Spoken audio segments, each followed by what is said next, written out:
Bonjour et bienvenue dans l'entretien de France 24. Nous recevons aujourd'hui le président sénégalais, Monsieur Macky Sall. Bonjour. Bonjour, chef. Vous venez de participer à la cérémonie de remise du prix Félix Houphouët-Boigny de la recherche de la paix, qui est décerné cette année au président français, votre homologue François Hollande. Est-ce qu'il n'est pas un peu paradoxal de parler de paix à l'UNESCO pendant que sur le terrain, notamment à Kidal, l'armée malienne et les rebelles du MNLA s'affrontent? Il peut être paradoxal de parler de paix et de guerre en même temps. Mais la signification de ce prix est fondamentalement une distinction faite par rapport à une action qui a stoppé la terreur et la désolation, une action qui a semé la mort dans tout le Sahel, et particulièrement dans le Mali. Il fallait faire cette guerre pour avoir la paix. La guerre contre l'intolérance et contre le refus d'admettre la différence. Je pense que c'est un prix mérité qui a été unanimement salué sur l'ensemble du continent africain, sur l'ensemble de l'Europe. Nous venons d'enregistrer la réaction du Premier ministre Cameron.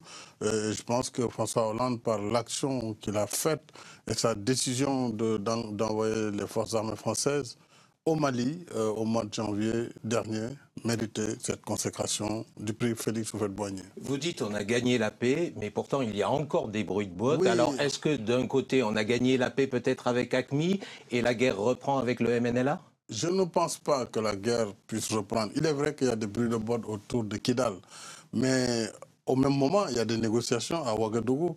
Comme vous le savez, le médiateur, le président Blaise Compaoré, réunit toutes les composantes du MNLA et tout à l'heure, nous en avons discuté avec le président Dioncounda Traoré, le président Hollande et tous les chefs d'État de la CEDEAO, du Tchad, du Gabon, pour trouver justement une solution en vue d'intégrer Kidal dans le jeu électoral du 28 juillet prochain, de façon à poursuivre maintenant le dialogue pour la vraie réconciliation du Mali, notamment celle entre le MNLA, les autres forces qui sont des forces intérieures du Mali et le gouvernement malien.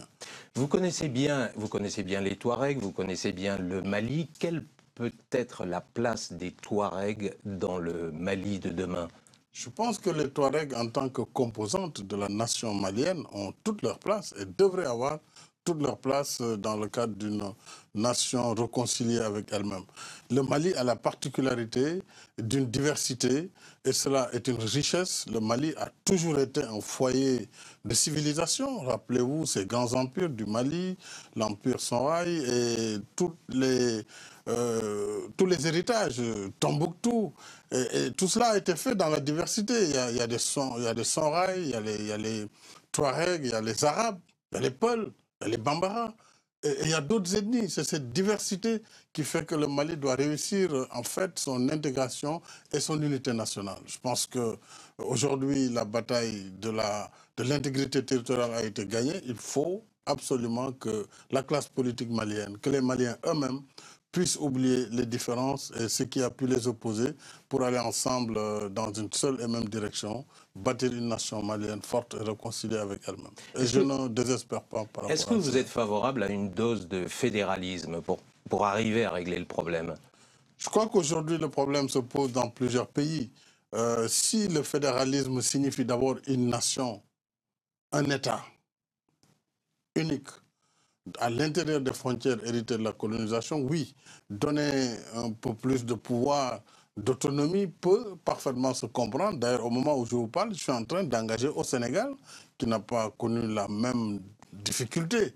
Mais même si dans le sud du Sénégal, on a eu une rébellion avec la Casamance, nous essayons, à travers l'acte 3 de notre décentralisation, de donner un peu plus d'autonomie pour les collectivités locales et aussi d'élargir le cercle des régions actuelles pour en faire des territoires, notamment 3 régions du sud vont constituer probablement le territoire de Casamance, le centre sera le territoire du Sine et du Saloum, ainsi de suite. Tout cela pour donner plus de pouvoir aux localités en fait. L'autonomie du Nord Mali, c'est la solution selon vous? Non, Une autonomie? je ne peux pas aller plus vite que la musique. Je crois qu'aujourd'hui, le Mali est préoccupé d'abord par trouver une solution pour aller vers les élections le 28. C'est le plus important.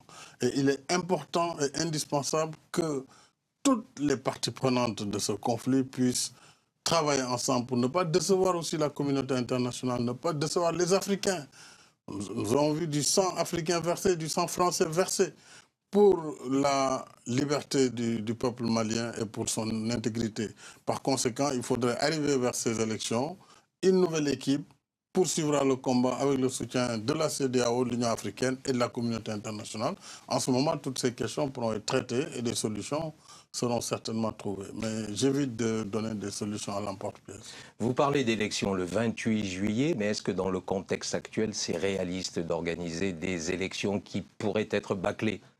Non, je ne le pense pas, puisque en réalité, il n'y a qu'à Kidal où il y a des problèmes. Sur l'ensemble du territoire malien, qui est vaste de 1 240 000 km², vous avez une zone où il y a encore des difficultés autour desquelles des solutions sont en train d'être trouvées. Il y a de bonnes volontés, les gens sont engagés. Encore une fois, je ne désespère pas que d'ici le 10 juin, on trouverait un accord qui permette d'aller vers l'élection et puis de poursuivre à gérer. Le problème Touareg ne peut pas être résolu d'ici un mois, c'est clair, mais il faudra au moins de la volonté pour que tout le monde permette à l'élection de se dérouler, y compris à Kidal. Monsieur le Président, vous avez dit tout à l'heure on a gagné la guerre au Mali. Certes, la guerre au Mali est gagnée, mais est-ce que vous n'avez pas l'impression qu'on a semé la guerre dans les pays voisins?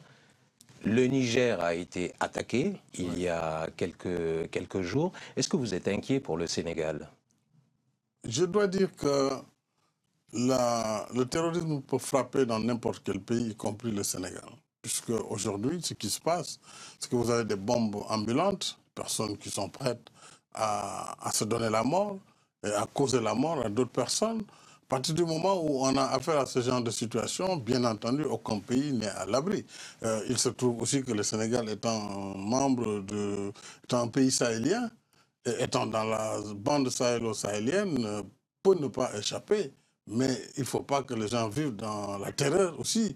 Notre devoir, c'est de défendre nos frontières, c'est de défendre nos populations et de faire face au péril, quel qu'il soit. Mais vous prenez, conséquent, vous prenez des précautions particulières? Est-ce que, par exemple, l'armée, la police est en état d'alerte en ce moment? oui, naturellement, lorsque des événements comme ceux qui viennent de se passer à Agadez ou dans un autre territoire du Niger se passent, automatiquement, il y a des mesures de sauvegarde qui sont prises. Et nous avons lancé une opération dite Karangé, qui veut dire protection, au Sénégal depuis plusieurs mois.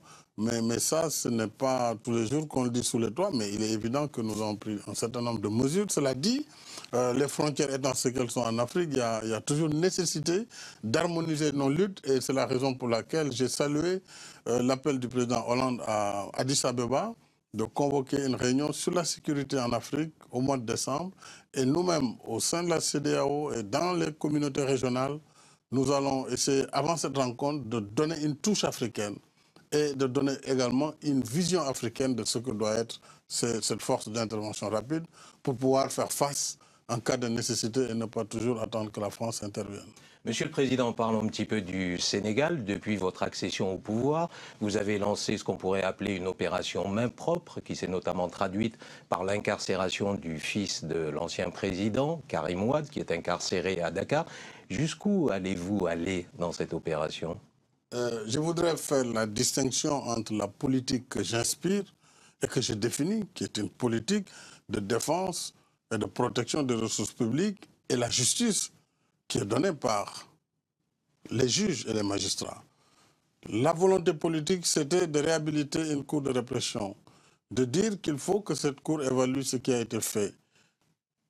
Elle le fait à travers ses différents segments, un parquet spécial qui finit de transférer sa réquisition à une commission d'instruction autonome qui apprécie, qui peut prendre tout ou rien de ce qui lui a été présenté. Il appartient à la justice, à la commission d'instruction et au besoin plus tard à la Cour elle-même de répression de dire si ce qui a été reproché à telle ou telle personne est fondée ou pas fondée. Ça, c'est la décision de la justice. Je ne peux pas, par conséquent, me prononcer sur ce que la justice doit faire. Comment peut-on détourner 1 milliard d'euros dans un pays aussi pauvre que le Sénégal?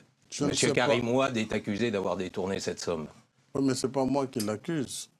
Je ne peux pas non plus dire qu'il a détourné ou il n'a pas détourné. Je crois qu'il y a des principes dans la vie. D'abord, dans notre justice, c'est la présomption d'innocence. Et il y a également le droit de la défense. Nous avons une justice indépendante au Sénégal, je peux vous le confirmer. Et il appartient à la justice de se prononcer librement. Il aura sa défense. C'est en ce moment qu'on saura si les allégations sont fondées ou pas.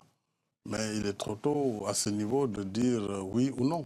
Et il ne m'appartient pas de toute façon de faire un commentaire là-dessus. Très rapidement, Monsieur le Président, vous allez recevoir votre homologue américain Barack Obama à la fin du mois de juillet à Dakar. C'est un hommage à la démocratie sénégalaise, ce voyage? Oui, je pense que c'est un hommage à notre démocratie, qui est une vieille démocratie du reste, qui a failli connaître des difficultés, mais par la volonté du peuple sénégalais, cette démocratie a pu maintenir sa trajectoire. Le président Obama, qui m'a fait l'honneur de m'inviter déjà au mois de mars dernier à la Maison-Blanche, je pense, vient pour donner un signal et pour récompenser les efforts du Sénégal en matière de démocratie.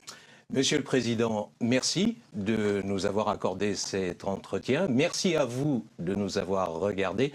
L'information continue sur France 24. Merci beaucoup.